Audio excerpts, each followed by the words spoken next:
नमस्कार दोस्तों, आज की सभा में आपका स्वागत है।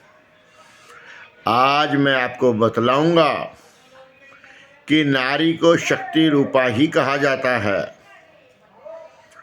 और पुरुष को शिव रूप कहा जाता है।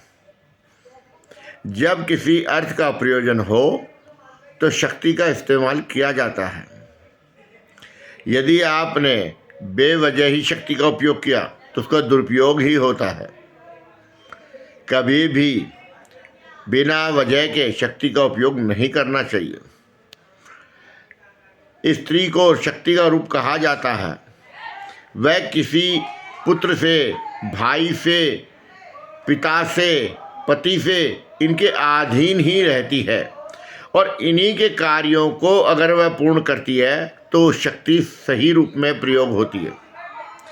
यदि वह शक्ति स्वयं के रूप में इस्तेमाल करती है तो उसका उपयोग नहीं होता, उससे उसका अहंकार बढ़ जाता है और वह आतताई हो जाती है।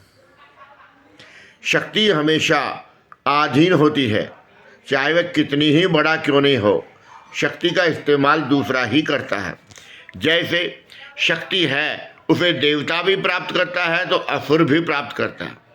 असुर भी बलवान होते हैं तो देवता भी बलवान होते हैं। यदि इनका इस्तेमाल सही ढंग से किया जाए तो ये दोनों को ही लाभ देती है।